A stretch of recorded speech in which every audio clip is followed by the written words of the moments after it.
विजु जनता दल तरफ राजभवन आगे स्वतःप्रवृत्त भाव हजार हजार संख्यार जनसाधारण छुट्टी आसती ओबीसी एससी एसटी छात्र मानू इंजीनियरिंग मेडिकल एवं टेक्निकल सब्जेक्ट रे रिजर्वेशन बा संरक्षण दि जाऊ।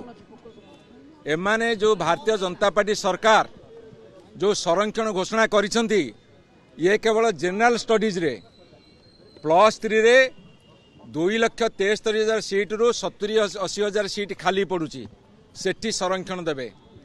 किंतु निजुक्ति भित्तिक संरक्षण होउची इंजीनियरिंग और मेडिकल और टेक्निकल सब्जेक्ट रे सेटा से टैक्टिकली अवॉइड करछंती। सेइथिपई आज हमर समस्त मान्यवर विधायक एमपी सीनियर लीडर माने गवर्नर को जाकि दाबी पत्र देइछंती मान्यवर राज्यपाल को एवं से कहते एक राज्य सरकार साथ आलोचना करेंगे।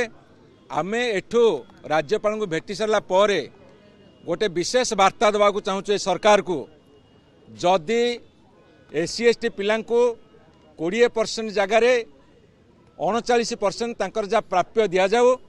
ओबीसी को 0 दौरान 27% दि जाऊ। विशेषकर इंजीनियरिंग मेडिकल एवं टेक्निकल शिक्षा दि जाऊ।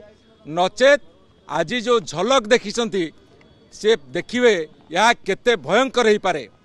एवं सारा ओडिशा रे प्रति जिला हेडक्वार्टर रे प्रति सब डिविजन स्तर रे प्रति ब्लॉक स्तर रे पंचायत स्तर रे गाँ स्तर रे पल्ली ठारू राजधानी जाए आमे ए आंदोलन को तीव्रतर करिवो।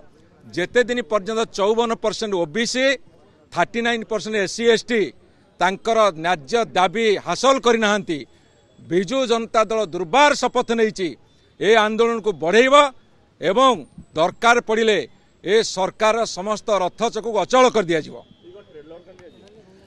आज होची झलक गोटे पलक रे झलक देखिले हजार हजार संख्यार विजु जनता दल नेता शुभेच्छु कर्मी विशेषकर एससी एसटी ओबीसी बंधु मैंने आसीथिले। आगामी राज्य सरकार प्रस्तुत रुहतु ता पूर्व दाबी पूरण करनियंतु।